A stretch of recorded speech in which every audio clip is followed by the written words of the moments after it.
E desde ontem o clima é, claro, de muita tristeza na vizinha cidade de Monte Alto, a área de cobertura nossa aqui, a nossa macro-região. Por conta dessa tragédia, a Alice Carvalho está desde as primeiras horas da manhã acompanhando toda a situação lá na cidade. Agora traz as informações ao vivo para a gente. Alice.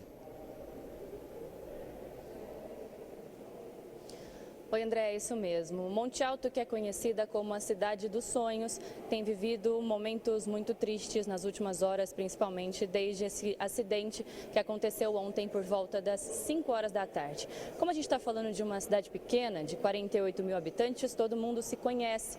Então é muito comum você encontrar alguém falando, era minha vizinha, era amiga, era da família. O pessoal está realmente muito triste por aqui. Um dia que ficou marcado para a história de Monte Alto como um dos mais trágicos na história da cidade. A gente está aqui desde as primeiras horas da manhã, como você bem disse, acompanhando principalmente os trabalhos da Prefeitura, que também está muito desnorteada ainda, já que as informações chegam a todo momento, elas são muito diferentes, elas estão vindo de todas as cidades da nossa região, até porque essas pessoas foram socorridas para diversos hospitais distintos e o pior, muitas delas estão sem documentos, por isso elas estão sendo muitas vezes tratadas como indigentes, não se sabe quem são essas pessoas, não se sabe nem mesmo quantas estavam de fato nessa excursão, que era particular. Por quê? O organizador da excursão e a mãe dele também estavam participando dessa viagem, portanto a Prefeitura até agora não tem acesso dessa lista, ela não sabe quantas pessoas estavam nesse ônibus.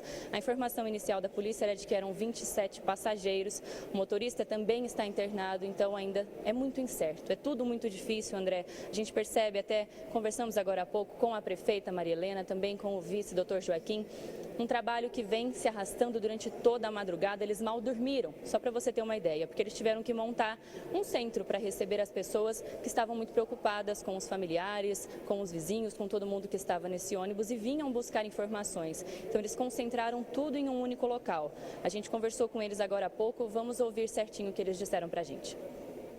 Assim que nós recebemos a notícia, nós fizemos 2 linhas de trabalho. Uma de acolhimento no Centro de Convivência da Melhor Idade, o meu vice, o Dr. Joaquim, juntamente com o Felipe, fizeram a organização e o acolhimento dessas pessoas, que era o mais importante naquele momento, porque como nós não tivemos acesso a nenhuma lista, a gente não tinha informação de quem eram e quantas pessoas estavam, né, no veículo que aconteceu o acidente. As famílias não tinham nenhum tipo de informação, só sabiam do acidente. Aí eles foram todos recebidos com psicólogo, assistente social, os enfermeiros, né, farmacêuticos, todos ali para fazer o acolhimento das famílias. Então, conforme a gente buscava em Ribeirão a informação, a gente passava para o vice, e o vice, juntamente com o psicólogo, passava a informação para a família. Ou quer seja, a família estava no hospital, ou quer seja, infelizmente, o óbito. Foi um momento muito triste e a gente procurou, primeiramente, organizar o acolhimento das famílias, né?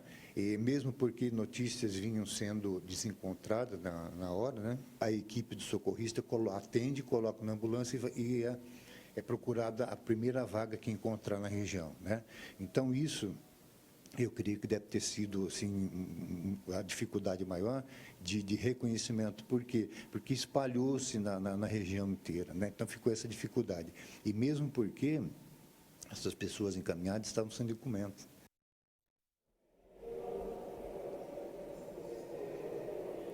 O doutor Joaquim, que é o vice-prefeito, falou com a gente aí agora, que vocês ouviram na entrevista, ele pôde entrar no IML para ver essas pessoas.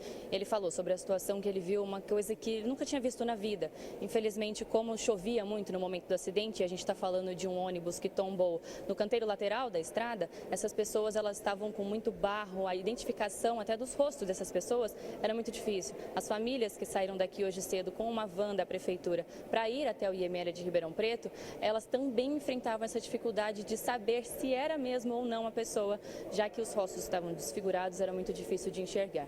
Esse trabalho, então, da Prefeitura, ele continua acontecendo. A gente está, nesse momento, na igreja, na matriz de São Benedito, que fica aqui no centro de Monte Alto. Luiz Ortega, nosso repórter cinematográfico, mostra para vocês. Por aqui já foi montado um esquema para receber os corpos dessas pessoas. A expectativa é que eles devem chegar depois da 1h da tarde. Já tem 2 velórios acontecendo nesse momento no no velório municipal aqui de Monte Alto. Como essas duas pessoas elas foram identificadas primeiro, liberadas mais rápido, então elas foram para o velório de Monte Alto, ele já está acontecendo nesse momento. A gente tem também o nome dessas pessoas, a identificação, mas André, daqui a pouco a gente volta com outros detalhes, inclusive com esses nomes, para passar para o pessoal. Volto com você.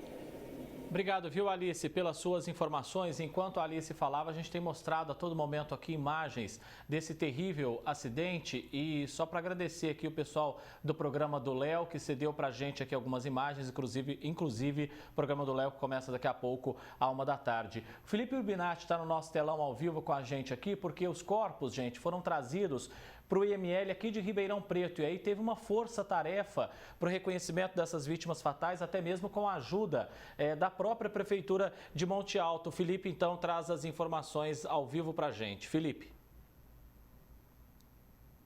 André, Ribeirão Preto se tornou o endereço da angústia de muitos familiares de Monte Alto. Parte deles vindo para os hospitais onde foram transferidos 12 pacientes. 6 aqui para o HC, 4 para o Hospital São Lucas e 2 para a Santa Casa. E a outra parte dos familiares vive a angústia e o luto de ter que reconhecer os seus parentes, os seus queridos, no Instituto Médico Legal, IML, daqui de Ribeirão Preto. Para dar uma atualização, dos 6 pacientes que vieram aqui para o Hospital das Clínicas, unidade de emergência, um deles veio a falecer. Os outros são 2 adultos e 3 crianças. Esses adultos têm na faixa de 70 a 77 anos de idade. No Hospital Santa Casa, é um casal de 75 e 40 anos. E no Hospital São Lucas ainda não foi dado informações oficiais sobre o estado de saúde, nem mesmo a identificação destes pacientes. Nossa equipe esteve lá no IML desde a manhã de hoje, onde muitos familiares passaram para fazer o reconhecimento extremamente difícil, como a Alice bem disse, e nós ouvimos alguns deles. Um deles é o Alex, e vamos para o testemunho dele, por favor. Era um dia feliz para todos, vamos dizer assim, ela sempre fazia essas excursões e todo ano ia para esse local, essa festa religiosa, agradecer, pedir mais bênçãos. E infelizmente veio essa fatalidade, vamos dizer assim. Minha mãe de criação estava também junto. Na minha família tinham 6, mas nossos vizinhos tinham bastante. Uma prima nossa que estava, que ela saiu bem, ela saiu andando, saiu falando com escoriações, e ela entrou em contato com um familiar nosso e falou, é realmente a gente que está nesse acidente, não tenho notícia do pessoal, não sei para onde está indo. Aí a gente teve bastante apoio da prefeitura da cidade, que nos amparou bastante. Aí a gente teve a notícia das pessoas durante a noite mesmo. O Alex perdeu nada menos do que a mãe biológica dele, de 50 anos de idade, e a mãe de criação, de 84. Nós também vimos lá no IML que há pelo menos uma senhora ainda não reconhecida, ainda não identificada. Ela é uma senhora de estatura baixa e as informações que nós recebemos é que ela estava vestindo um casaco de bolinhas. Portanto, se você tem alguma informação, procure o IML de Ribeirão Preto. Pode ser, inclusive, através da Prefeitura de Monte Alto. É com você, André. Obrigado, Felipe. É um momento de muita tristeza, né? A gente percebe na fala aí desse rapaz, né, que perdeu a mãe biológica, a mãe de criação, muitas pessoas ainda buscando informações de entes queridos. É uma verdadeira tragédia, de fato. No nosso telão agora, a Karine Teixeira, vamos direto então para Guatapará e entender, né, como é que é essa rodovia, a Cunha Bueno, palco desse terrível acidente ontem. Quais as informações você já tem com relação a isso, Karine, até por parte da polícia também, que agora vai investigar essa situação? Pois é, André, nós estamos agora ao vivo na delegacia de Guatapará para buscarmos mais informações sobre as investigações deste grave acidente. O clima por aqui é de bastante comoção também, muita tristeza dos moradores que estão tentando buscar informações de amigos e parentes também lá de Monte Alto. Chegou a 12 o número de mortos, várias pessoas ficaram feridas e estamos apurando também o estado de saúde delas. Segundo informações da Polícia Militar Rodoviária, o ônibus voltava de uma excursão religiosa em Tambaú, Tambaú e tinha, portanto, como destino final Monte Alto. Na hora do acidente, estava chovendo forte e, de acordo com as primeiras informações, o veículo teria aquaplanado e capotou em seguida. Nós fomos até o local do acidente e pudemos apurar que o ônibus saiu da estrada e foi parar dentro de uma vala. No local do acidente tem alguns objetos ainda dos passageiros, alguns destroços do ônibus e na pista tem marcas de pneu também, portanto dá para a gente perceber que o motorista tentou frear. O Corpo de Bombeiros e equipes do SAMU foram acionados para socorrer as vítimas e a Polícia Militar Rodoviária, que também atendeu esta ocorrência, hoje de manhã continuava no trecho fazendo um patrulhamento e o resguardo da área do local do acidente. Devido também a esse acidente, houve interdição no sentido leste, próximo a Luiz Antônio, com tráfego fluindo em sistema de pare e siga no sentido oeste em Pradópolis. Tudo bastante parado ali, portanto, nesses trechos que ligam aqui a cidade, e os feridos foram encaminhados, a gente também continua acompanhando o estado de saúde desses feridos, que foram encaminhados aqui também para as unidades de saúde de Guatapará. Nós vamos continuar acompanhando essas investigações, tentamos contato aqui com o delegado também, que está em Ribeirão Preto, onde ele vai dar entrevista para a nossa equipe, e a gente continua por aqui conversando com os moradores nesse clima de bastante comoção e torcendo aí também pela melhora das vítimas, André.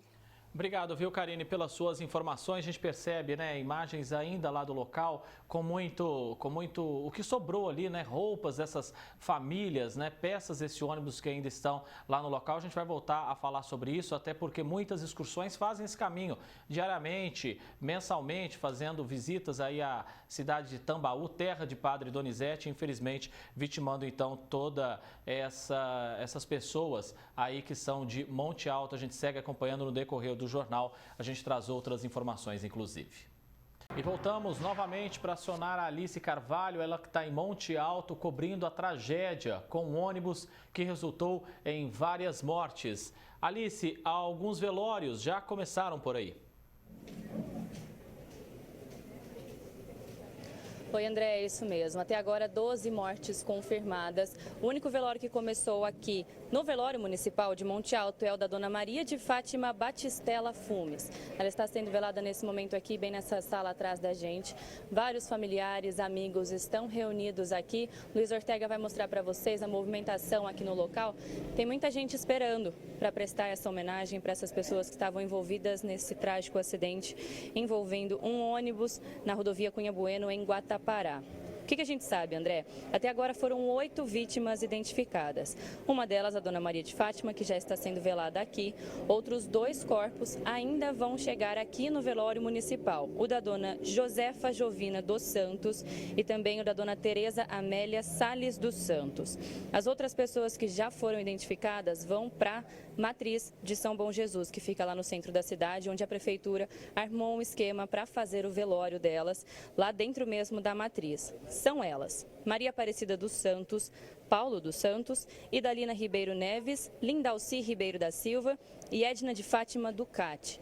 Até o momento ainda tem gente aguardando para ser identificada, porque como a gente já adiantou para vocês no começo do jornal, essa identificação ainda está muito difícil. Os documentos dessas pessoas ficaram espalhados pela pista, muitas delas também machucaram bastante por conta do barro, elas foram levadas para diversos hospitais aqui das nossas cidades da macro-região, por isso ainda tem gente até aguardando no IML para ser identificada. A gente viu até um anúncio agora há pouco de que uma mulher aguarda a identificação lá no IML. Dessas pessoas, então, elas vão seguir lá para a Matriz de São Bom Jesus. A GCM já está por lá, a igreja vai ficar aberta durante toda a madrugada. Vão ser 24 horas e depois seguem com o cortejo na Guarda Civil. Eles estão preparando um esquema de segurança, inclusive com a Guarda Civil Municipal, que já faz lá nos arredores da igreja. E também eles vão preparar uma equipe de psicólogos, assistentes sociais e pessoas profissionais de saúde para atender caso haja alguma necessidade. Um dia realmente muito triste aqui em Monte Alto. Eu volto com você, André. A cidade toda enlutada, de fato, né? Obrigado, Alice. A gente volta a falar daqui a pouco e você com novas informações para a gente.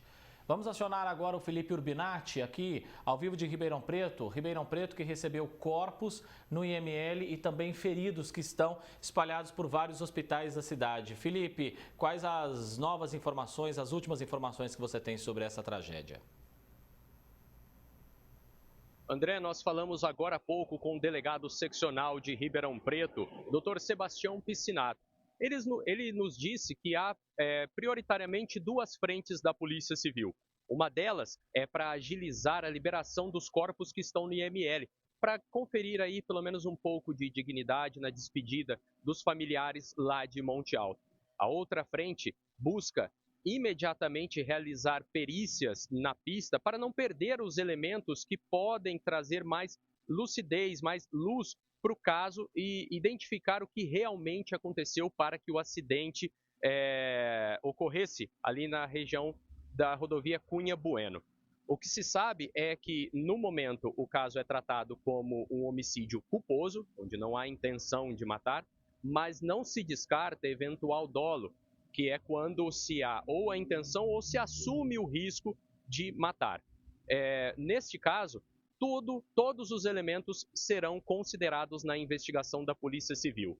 O celular do motorista envolvido, do contratante, o depoimento das vítimas, o depoimento dos familiares, toda a logística percorrida pelo ônibus, a situação da pista, a situação climática no momento, já que muitos dizem que chovia forte no momento desse acidente, ou então nada é descartado. A Polícia Civil apenas começou, mas os trabalhos estão extremamente agilizados, André. Felipe, inclusive, imagino que a polícia deva iniciar logo esse inquérito e a investigação partir do próprio motorista do ônibus, né? Nós temos a informação que ele está hospitalizado em Sertãozinho, teve vários ferimentos, está bem e ele deve ser talvez a primeira pessoa a ser ouvida pelo delegado, pela polícia, nesse inquérito para saber o que de fato aconteceu nesse trágico acidente, pelo menos até agora, 12 mortes já confirmadas. Obrigado, Felipe, a gente volta a se falar em instantes sobre essa tragédia.